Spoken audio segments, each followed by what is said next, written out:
A'udzu billahi minasyaitonir rajim. Bismillahirrahmanirrahim. Assalamualaikum warahmatullahi wabarakatuh.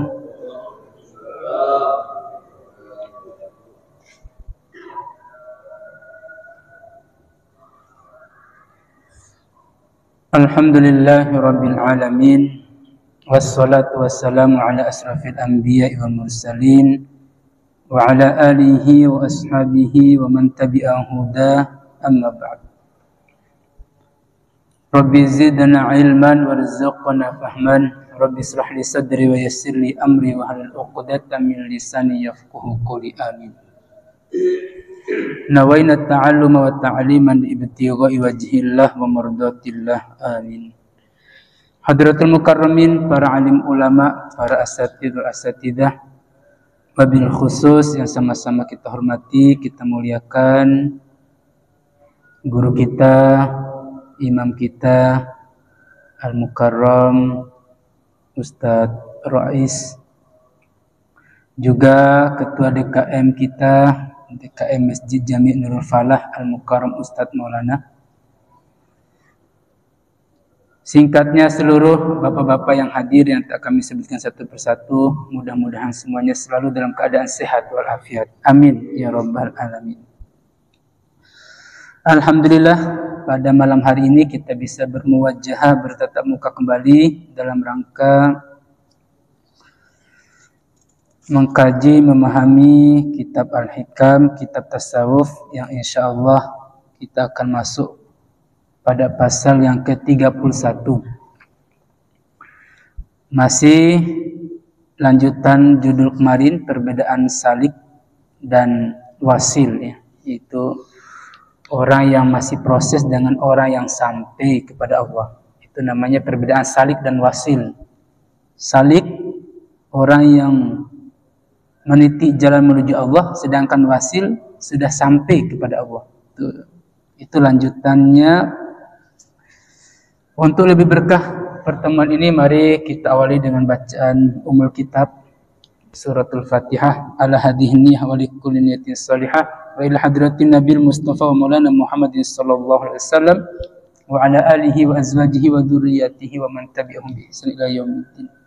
Wa khususan ila al-musannif fi kitab Al-Hikam Asy-Syaikh Ibnu Athaillah Sakandari nafa'anallahu bi ulumihim fid din wa dunya wal akhirah. Wa khususan ila jam'iyatina fi majlisina hadha wa li ummati Muhammadin sallallahu alaihi wasallam ajma'in. Syai'ulillahu lana wa lahu wa lahumul Fatihah. A'udzu billahi minasy syaithanir rajim. Bismillahirrahmanirrahim. Alhamdulillahi rabbil alamin. Ar-Rahmanir Rahim. Maliki yaumiddin. إياك نعبد وإياك نستعين اهدنا الصراط المستقيم صراط الذين أنعمت عليهم غير المغضوب عليهم ولا الضالين آمين آمين آمين يا رب العالمين. Selanjutnya mari kita bacakan dulu redaksi Arabiknya. Monggo dibuka pasal yang ke-31. Bismillahirrahmanirrahim. Wa qala al-musannifu rahimahullahu ta'ala wa nafa'na bi ulumin fid darin. Amin. Faslun ihtadar rahiluna ilaihi bi anwarit tawajuhi wal wasiluna lahum anwarul muwajahati fal awwaluna lil anwari wa haula'il anwaru lahum li'annahum lillahi la syai'a dunah qulillahu thumma dharhum fi khawdihim yal'abun. Surah Al-An'am ayat 92, yang artinya orang-orang yang sedang menuju Allah mendapat petunjuk melalui cahaya perjalanan. Ini yang dinamai salik. Orang-orang yang sedang menuju Allah berarti orang salik, yaitu mendapat petunjuk melalui cahaya perjalanan. Jadi dapat petunjuknya saat dia proses, saat dia lagi kuat-kuatnya, semangat-semangatnya berwirid, beramal soleh dan lain sebagainya. Sedangkan orang yang sudah sampai kepadanya, yaitu kepada Allah, mendapat petunjuk melalui cahaya pertemuan dengannya. Kalau orang sudah sampai, petunjuknya melalui cahaya pertemuan. Sudah sampai, namanya juga sampai, ya bertemu. Kalau sudah sampai itu bertemunya tiap saat, tiap detik, enggak jedah-jedah karena rindu ya. Golongan pertama mendatangi cahaya yaitu salik. Golongan pertama itu salik itu mendatangi cahaya, anggap cahaya di sini mendatangi cahaya. Sedangkan golongan kedua didatangi oleh cahaya yang ke sini. Nah, Allah Subhanahu wa taala berfirman, katakan Allah lalu biarkan mereka bermain-main dalam kesibukannya. Oke, kita lihat penjelasannya supaya lebih jelas lagi. Inti di maknanya ini atau terjemahan ini, orang salik itu mendapat cahaya saat prosesnya. Kalau orang wasil mendapat cahaya saat berjumpa atau bertemu dengan Robnya. Sedangkan yang salik posisinya mendatangi cahaya, sedangkan wasil didatangi cahaya. Tuh, pilih yang mana tuh bapak-bapak? Ya, insya Allah proses ya. Proses dulu, insya Allah pasti dua-duanya bagus, pasti kita akan melalui itu. Mendatangi cahaya atau didatangi cahaya. Sama kayak cinta ya. Mendatangi cinta atau didatangi cinta. Tuh. Kita cinta sama perempuan, kita yang mendatangi perempuan atau perempuan yang mendatangi kita. Kira-kira Pak Ketua gimana itu? Jangan-jangan Ustaz Rois ini didatangi cinta ini. Didatangi perempuan-perempuan.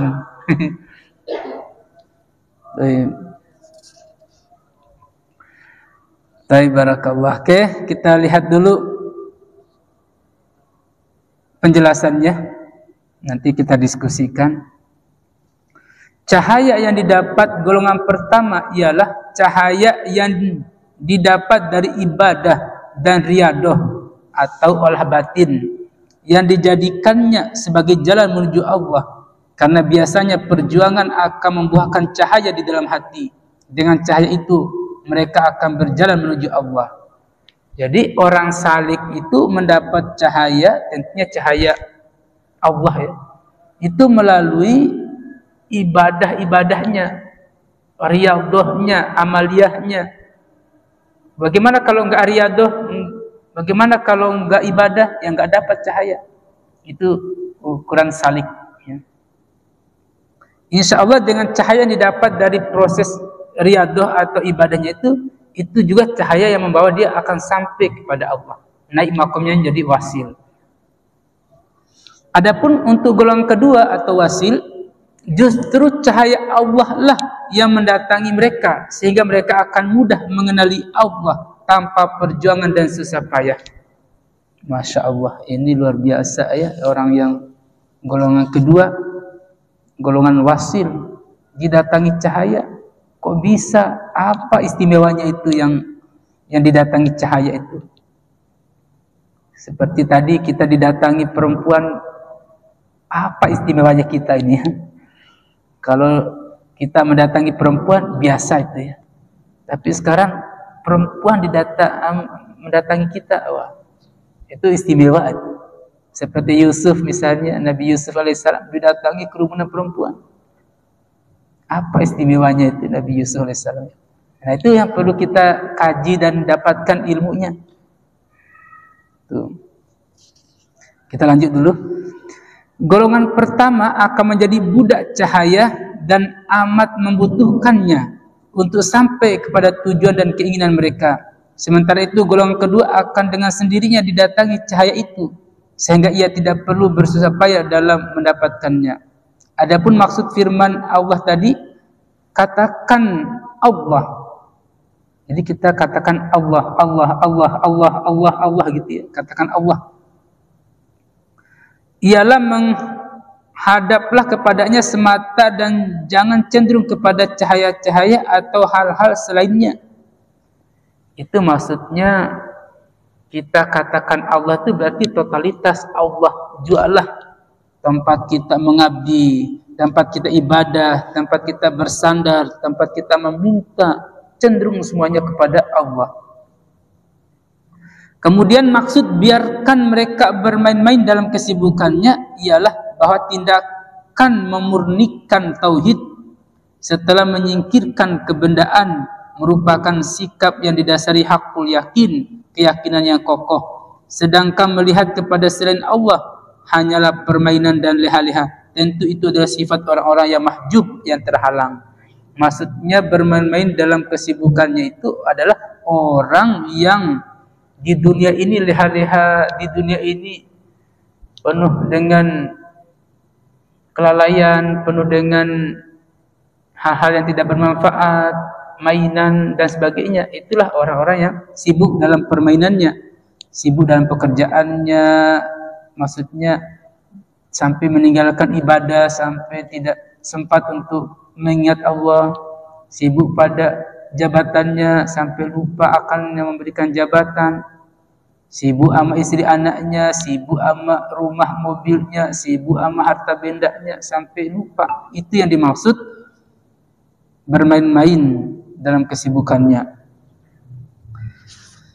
Nah, dari ini titik ya, di halaman baliknya itu pasal yang baru ya, yang lain. Nah, inti dari penjelasan ini perbedaan orang salik, karena judul kemarin masih nyambung dengan pasal 31 ini. Kenapa 31 tidak ditaruh judul? Karena masih lanjutan judul kemarin. Jadi satu judul ada 2 pasal, ada 3 pasal, kadang cuma 1 pasal. Nah, ini kebenarannya ada 2 pasal. Nah, inti judul kemarin itu adalah perbedaan orang yang salik dan orang yang wasil. Salik itu adalah orang yang proses menuju Allah. Kalau wasil adalah orang yang sampai kepada Allah. Ini istilah tasawufnya. Ada istilah salik atau suluk biasa kita dengar. Ada istilah wasil atau kategori ma'rifat ini. Nah, perbedaannya adalah orang salik mendapatkan cahaya dengan proses ritual ibadah ataupun riadohnya atau amal-amal solehnya. Sedangkan orang yang wasil atau sudah sampai, yaitu mendapatkan cahaya dengan pertemuan kepada Allah, berjumpa dengan rohnya. Atau ketika dia mengingat Allah, karena sudah sampai, ketemu langsung dengan rohnya, itu namanya mendapatkan cahaya. Yang kedua perbedaannya, orang salik mendatangi cahaya, orang wasil didatangi cahaya. Tuh. Sebenarnya bukan membedakan sebenarnya di pasal ini, tapi ada makom tingkatan yang harus dilalui, yaitu dari salik, ini proses. Nah, lalu naik proses ini menjadi wasil, ini sampai. Setiap orang yang berjalan pasti sampai pada tujuannya. Setiap salik yang berproses pasti sampai pada wasilnya. Jadi antara sudah sampai dengan masih proses, ini dibedakan seolah-olah 2 kelompok ini ada lebih baik ini, ada kurang baik ini. Bukan. Justru menuju wasil ini tentu melalui tahap salik. Jadi satu kesatuan tidak bisa dipisahkan ini. Proses salik naik makomnya ke wasil. Nah, nggak ujub-ujub orang itu langsung wasil, langsung sampai. Pasti dia itu sudah melalui jalur proses binaan, proses riyadhah, amaliyah yang istiqomahnya rutin. Maka naik biiznillah, dan izin Allah dia naik ke wasil atau maqam ma'rifatullah, mengenal Allah Subhanahu wa taala. Nah, jauh lebih penting lagi bukan titik tujuan kita itu pada cahaya itu, alias mendapatkan cahaya atau didatangi cahaya itu, bukan di situ titik tumpuan kita. Tapi menjadi titik tumpuan kita adalah bagaimana pengabdian kita itu totalitas kepada Allah. Mau dia ngasih cahaya, mau dia mendatangi cahaya atau didatangi cahaya, itu nomor 2 itu. Alias hak prerogatif Allah yang memberikan cahaya kepada hamba-hambanya. Cahaya itu bisa berupa petunjuk, bisa berupa hidayah, bisa berupa hikmah, bisa berupa, kalau anbiya wa rasul dulu kitab atau suhuf-suhuf, itu juga bagian dari cahaya yang menjadikan kita tuh selamat, bisa menempuh jalan yang lurus, jalan yang benar. Nah, sehingga di pasal terakhir itu, ya, atau fokusan kita di titik, ya, yaitu katakan Allah, yaitu maksudnya itu firman Allah itu totalitas menghadap Allah itu, pengabdiannya, sandarannya, semua itu totalitas kepada Allah, itu yang menjadi titik tumpuannya. Mengabdi totalitas urusan cahaya ma'rifat atau wasil dan salik itu hanya bonus saja dari Allah Subhanahu wa taala. Ada orang yang sudah wasil, ada orang yang masih salik, dapat cahaya, alhamdulillah. Enggak dapat cahaya juga, alhamdulillah. Karena sebenarnya cahaya itu adalah hak prerogatif Allah. Yang penting kita itu ngabdinya yang serius, ngabdinya yang baik, yang totalitas. Wa ma khalaqtul jinna wal insan illa liya'budun. Tidak aku ciptakan jin dan manusia melainkan mengabdi kepada Allah, ibadah kepada Allah. Nah, itulah titik visi besar hidup kita itu di situ. Tujuan utama kita diciptakan itu. Karena itu menjadi tujuannya, enggak neko-neko, enggak karena udah ngabdi totalitas, enggak karena cahaya, enggak karena pengen mukjizat, pengen karomah, pengen ini, pengen itu, nomor sekian itu bonus saja. Yang penting kita mau ngabdi aja. Pengen sakti mandraguna, ya, itu nomor 10, nomor sekian. Yang penting kita mau taat, ya, ngabdi kepada Allah. Itulah esensi sebenarnya kita, tujuan hidup itu diciptakan oleh Allah. Yang kedua, diciptakan, tujuan kita dicipta ini khalifah.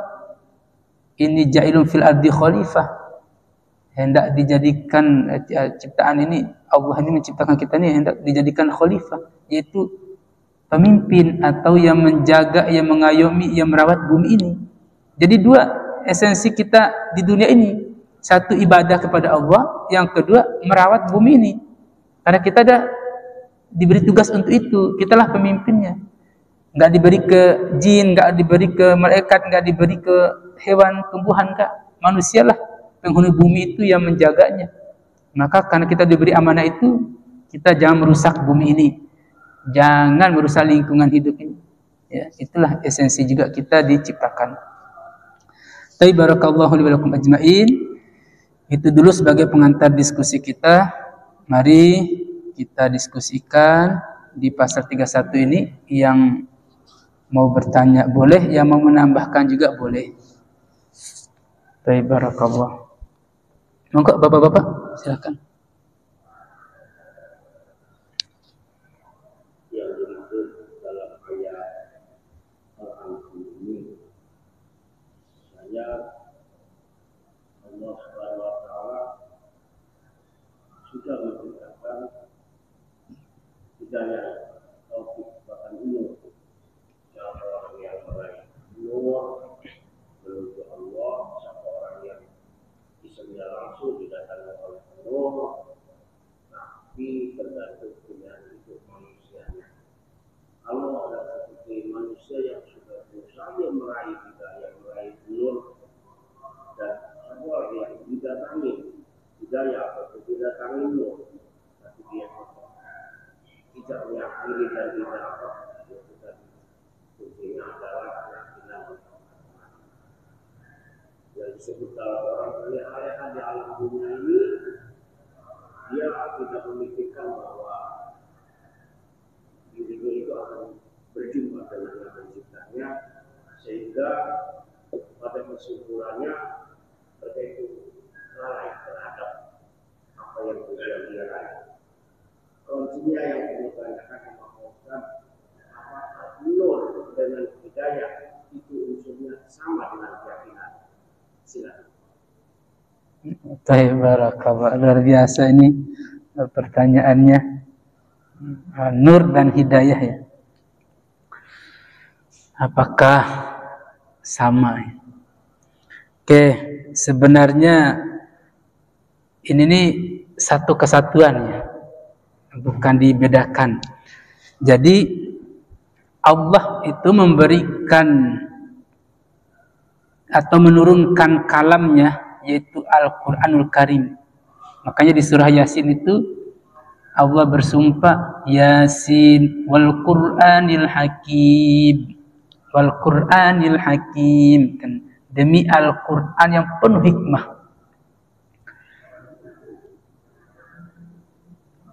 Nah, Quran alias kalam Allah itu diturunkan kepada kita ini apa tujuannya? Hudal linnas, petunjuk, atau hudan itu hidayah dari kata hidayah, hudan, yahdi ya. Nah, hidayah atau bahasa Indonesianya petunjuk itu tuh asbab dari Al-Quran. Nah, lalu Al-Quran itu disebut wal Qur'anil Hakim, yang penuh hikmah. Nah, disebut juga Al-Quran itu juga selain kalam Allah ya, kalam,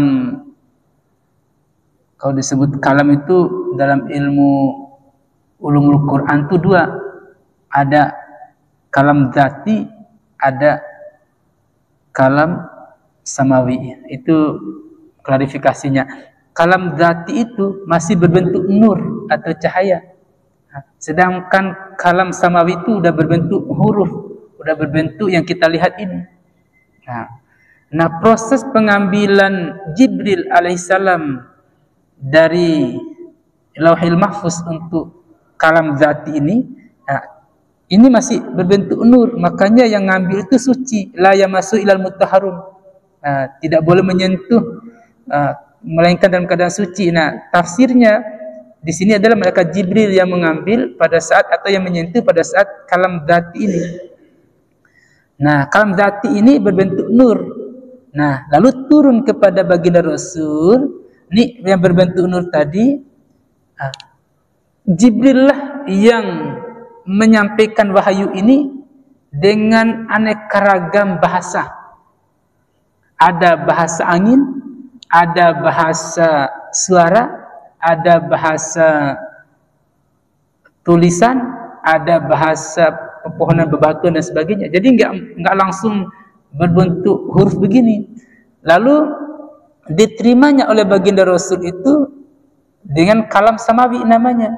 Itulah Jibril yang membimbing kalam samawi itu dengan penyebutan yang berbentuk bahasa Arab ini. Makanya dalam Al-Quran itu disebut Inna anzalnahu Qur'anan Arabiyyan la'alakum ta'qilun. Sesungguhnya kami turunkan Al-Quran atau kalam dzati tadi menggunakan bahasa Arab. Kenapa? Supaya dipahami oleh yang menerima, yaitu Nabi Muhammad SAW, orang Arab.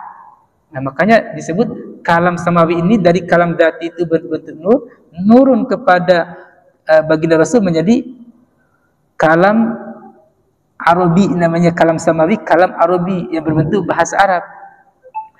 Nah, karena dasarnya Al-Quran itu nur, ya, cahaya, siapa yang ngikut Al-Quran petunjuk atau bahasa kasar tadi hudan, siapa yang ngikutin pahami, amalkan, pasti dia mendapatkan hidayah. Artinya nur dan hidayah itu ini satu kesatuan nih. Satu kesatuan. Dari kalam zati berbentuk nur, kita nangkap menjadi kalam Arabi, yaitu berbahasa Arab. Lalu kita kaji, kita pahami, dari nur ini itulah outputnya hidayah, petunjuk. Nah, petunjuk inilah yang membuat kita tercerahkan, merasa bisa fahami dan membedakan mana yang baik dan buruk. Ini namanya petunjuk. Ibarat kalau kita lagi jalan, ada petunjuk jalan ke kanan arah Tanah Abang misal, ke kiri arah Monas. Nah, kita tujuannya ke Monas. Nah, karena petunjuk arah itu jelas, kita ikuti ke Monas, berarti benar petunjuk itu kita ikuti. Nah, tapi kalau kita arah ke kanan, berarti salah kita ikuti petunjuk itu, berarti tujuan kita meleset.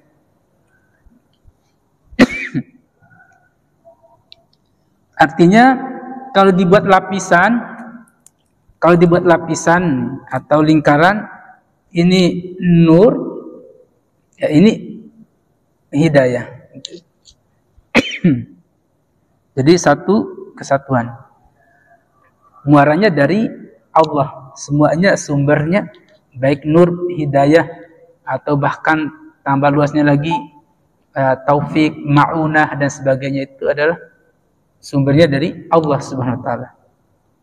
Oke, ada aja perantaranya, prosesnya. Bisa perantara dapat nur itu pakai Quran, bisa perantaranya pakai ilmu di mana secara luas ya, bisa ilmu fikih, bisa ilmu ulumul Quran, ulumul hadis, ulumul dan sebagainya.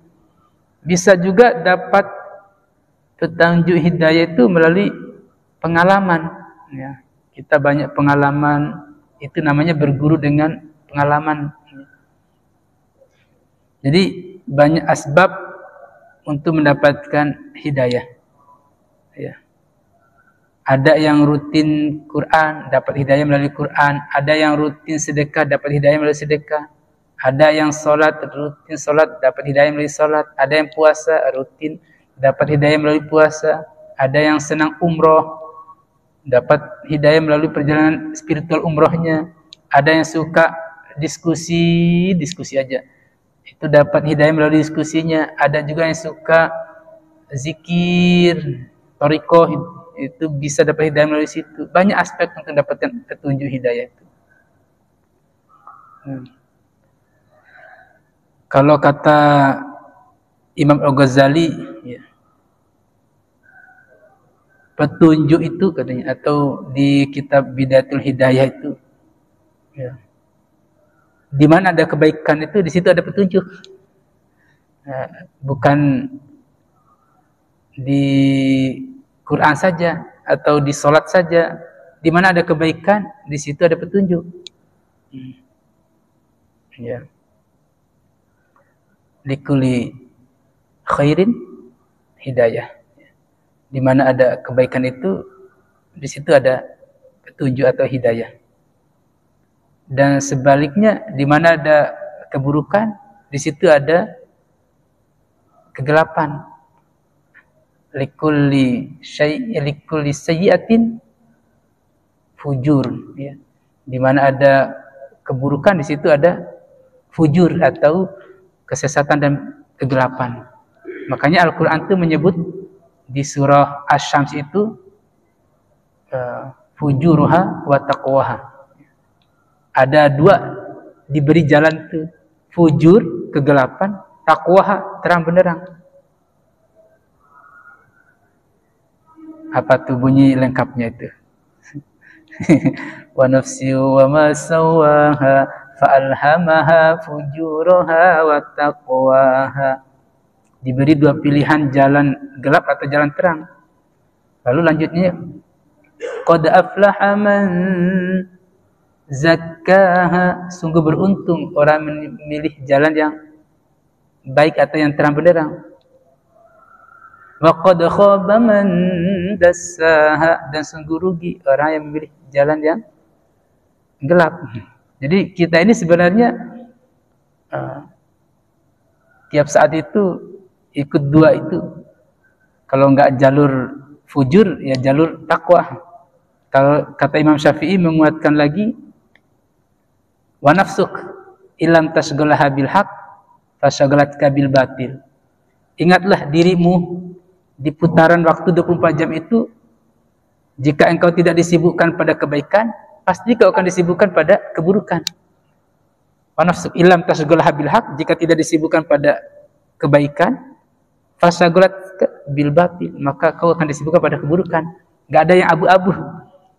Artinya kalau kita enggak di masjid, baik-baik ini, pasti kita nongkrong, gosip, apa fitnah gitu.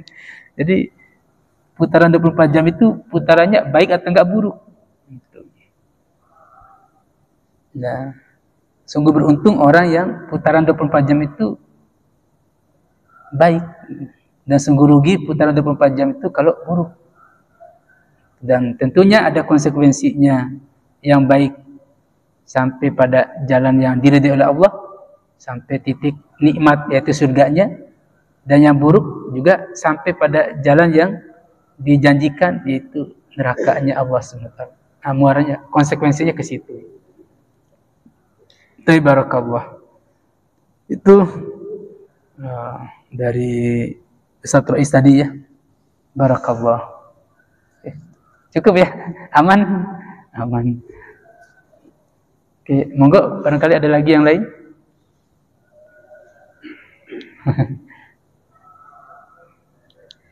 Ini tinggal berapa menit lagi nih? Kembalikan lagi sama orang yang mendapat nur dengan orang yang didatangkan nur. Akan tetapi yang menuju hadirat Allah, menuju cahayanya, menuju Allah dengan dia tadi mulia anak tidak mau, istilahnya tidak mau meraih tujuannya ke Allah, terus di dalam ketentuan mereka itu lebih hina daripada binatang. Yang dipertanyakannya, ini orang yang meraih petunjuk, apakah orang yang tidak mau mendapat, yang mendapat daya dari petunjuk itu, kesimpulannya mereka itu disebut orang apa itu. Penjelasannya ditanyakan apa manusia itu semuanya akan mendapatkan petunjuk atau tidak mendapat petunjuk, sehingga dia itu dikatakan kok lebih rendah daripada binatang. Ini sebenarnya udah tahu jawabannya beliau nih. Luar biasa nih. Oke.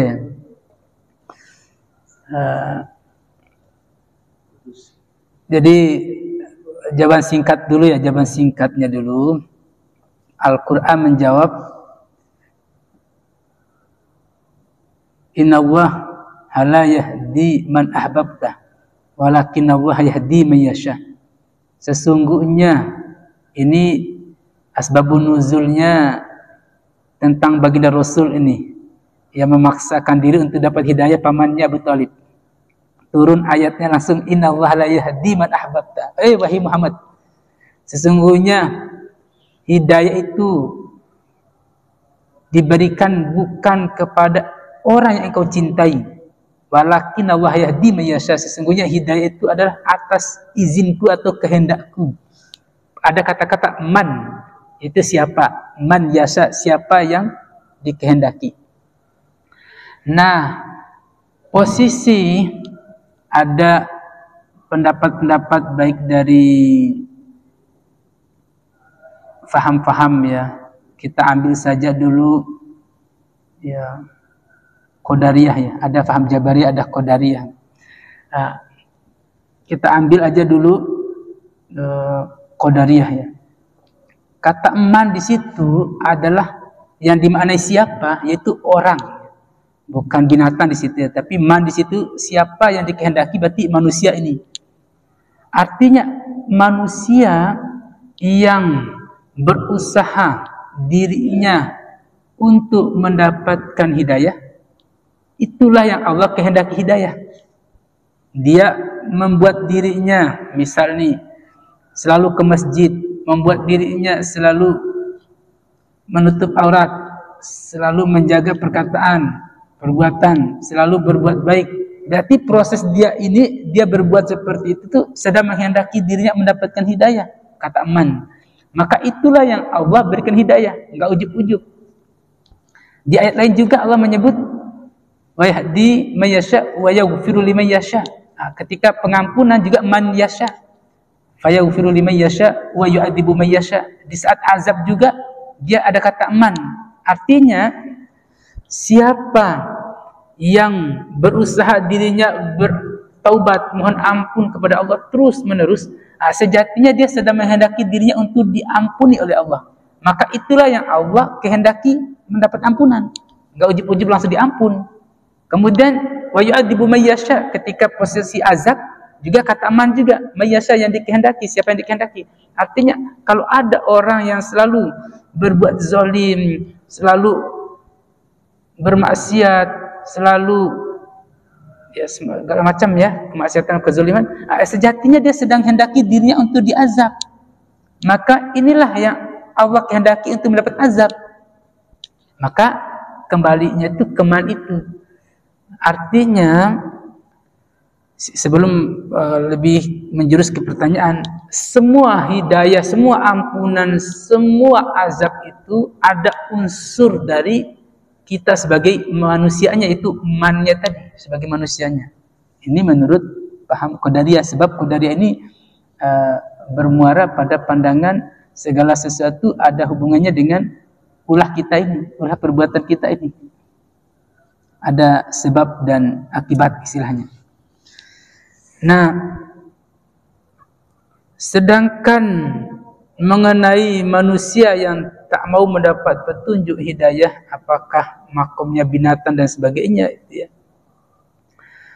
Jadi tadi sudah disinggung, petunjuk itu ada unsur usaha dan ikhtiar kita ya. Nah, berarti orang yang tak mau petunjuk itu berarti nggak ada ikhtiar atau usaha mengarah ke situ. Artinya berbuat lalai, berbuat semau-maunya, berbuat maksiat, berbuat zalim dan sebagainya. Nah, ini bisa kategorinya ingkar ya, atau kafir paling tinggi, bisa kategori fasik atau pembuat kerusakan, sedikit lebih bawah gradenya, atau zalim, yaitu orang yang membuat dirinya gelap, karena arti dari zalim itu dari kata zalama itu gelap. Makanya Nabi selalu menyebutkan minadz-zulumati ilan nur, dari kegelapan menuju terang benderang. Jadi zalim itu orang yang menggelapkan dirinya, ya, menggelapkan hatinya dan sebagainya.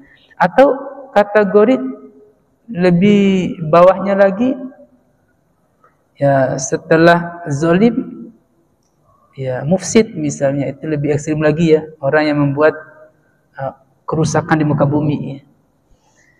Nah, kategori golongan-golongan ini Allah tuh tak suka. Makanya Allah selalu sebut innallaha la yuhibbul mufsidin, tidak mau orang-orang yang membuat kerusakan.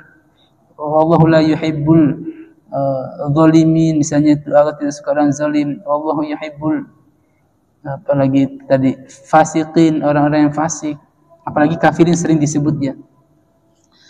Nah, benar adanya kalau kita kategori-kategori itu memang lebih hina dari binatang. Ada ayatnya memang menyebutkan Al-A'raf ya. Apa katanya itu? Walaqad dzara'na li jahannam katsiran minal jinni wal ins. Sesungguhnya kebanyakan penghuni neraka itu adalah dari golongan jin dan manusia. Jin wal ins. Lahum qulubul la yafqahuna biha. Mereka memiliki hati. Lahum qulubul la yafqahuna biha. Tidak digunakan hati itu untuk merenungi atau berzikir, mengingat Allah.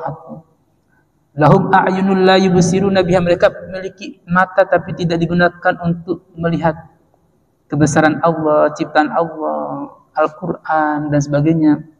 Lahum a'dhunul la yasma'una biha. Mereka punya telinga tapi tidak dipakai untuk mendengarkan yang baik-baik, mendengarkan ayat-ayat Allah, mendengarkan nasihat dan sebagainya. Lalu lanjutnya, ulaika kal an'am, mereka itu seperti binatang. Kal an'am itu menyebutnya langsung Allah itu binatang. Ulaika kal an'am. Ada lanjutannya, balhum adall, bahkan lebih sesat daripada binatang. Tuh bayangkan. Ulaika humul ghafilun, mereka itulah orang-orang yang rugi, orang-orang yang ya kalau disebut seperti itu ya rugi. Ya. Berarti kata kuncinya supaya kita tidak disebut binatang, ya kita gunakan semua dikarunia oleh Allah ini. Gunakan mata kita, telinga kita, hati kita. Itu item yang disebutkan, tapi semua ya. Bisa tangan, bisa kaki, bisa item-item lainnya.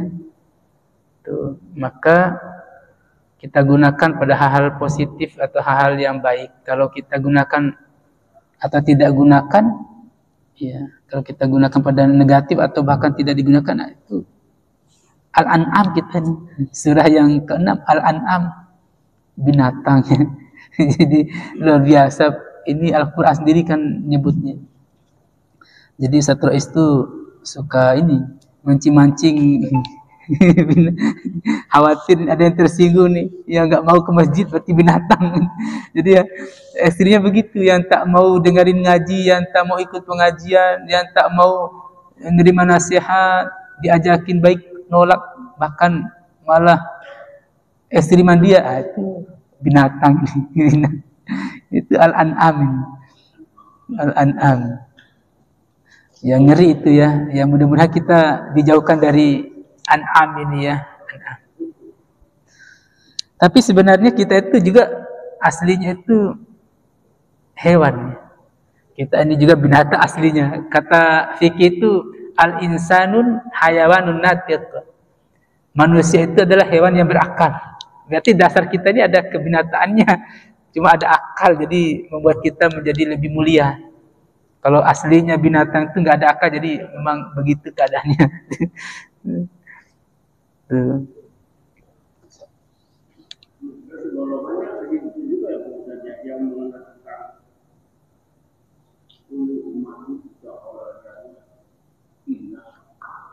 Ilaman aba ya. Kata man lagi tetap ikuti pemahaman man. Ilaman aba, kecuali siapa yang enggan. Berarti ada kata man, berarti bukan hewan, bukan tumbuhan itu, tapi manusia itu man. Berarti siapa orang yang suka enggan, ogah-ogahan, malas-malasan, mau diajak ibadah ogah, mau ngaji ogah, mau salat ogah, puasa ogah. Ah, ini nih orang yang tidak mau nih, tidak mau masuk surga ini. Itulah maksud man tadi itu. Enggak ujub-ujub.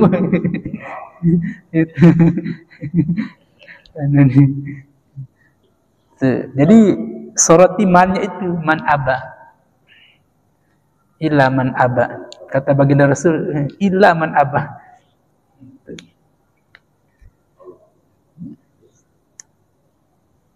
Berarti jangan ogah-ogahan, jangan ogah-ogahan. Kan diajak ibadah itu bahasa lainnya diajak masuk surga. Ogah, berarti nggak mau masuk surga itu. ogah, nggak masuk surga. Ya. Itu sifat iblis itu. Aba wastakbar wa kana minal kafirin. Pertama itu sifat iblis. Aba, ogah, enggan, malas-malasan. Wastakbar, sombong. Wa kana minal kafirin, ingkar, tak mau percaya. Jadi jangan ikuti aba itu ya.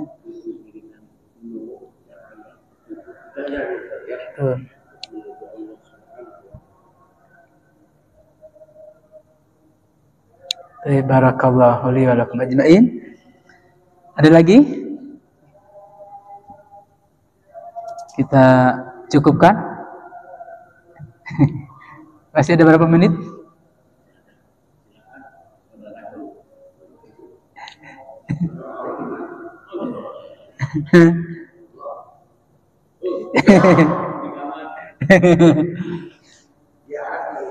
Iya. Jadi banyak ayat yang menjawab itu ya. Kalau itu hati-hati banget itu ya. Kalau ada pertanyaan, Allah ada di mana? Jadi ayat pertama disebutkan wa nahnu aqrabu ilaihi min hablil warid. Aku, kata Allah itu lebih dekat daripada urat nadi lehermu. Berarti ada dalam nyawa kita itu dekat banget. Kalau ditanya Allah itu. Lalu di ayat lain wa huwa ma'akum aina ma kuntum. Kata Allah itu ada dimanapun kalian berada. Wa huwa ma'akum aina ma kuntum. Itu. Di ayat lain Ar-Rahmanu 'alal 'arsy istawa. Allah itu ada di Arsy. Nah, banyak ayat ya. Apalagi kaitan dengan surah Al-Baqarah itu banyak sekali menyinggung ya. Ujibu da'watad da'i idza da'ani falyastajibu li wal yu'minu bi la'allahum yarshudun. Kalau ada yang menanyakan tentangku, ya, jawab aku ini dekat. Intinya ada istilah secara zatnya dan secara nurnya, tapi panjang kajiannya ini. Tapi intinya kita dapat mengambil ibrah dulu bahwa Allah itu mengayomi atau meliputi semua. Nah, jadi posisi kita di alam raya ini meliputi semua. Jadi mau nyebut di atas ada, di bawah ada, di samping ada, di tengah ada, di mana lagi sudut sini ada semua. Jadi karena dia meliputi, itu jawaban paling aman itu. Jadi nggak sekedar di atas, nggak sekedar di dalam, semua meliputi. Nah, itu jawaban tauhidnya itu. Jadi Allah itu meliputi semua. Nah, itu jawaban yang diterima oleh semua pihak. Itu. Jadi bisa ditangkap, Pak? Bukan Allah itu ada di Arab. Ya, itu satu pendapat, benar adanya. Ya. Ya. Nah, itu satu ayat, semua ayat itu. Tapi jangan satu ayat dipegang ya, jangan satu ayat dipegang. Tapi semua digabungkan, menemukan jawabannya, meliputi semua. Tuh.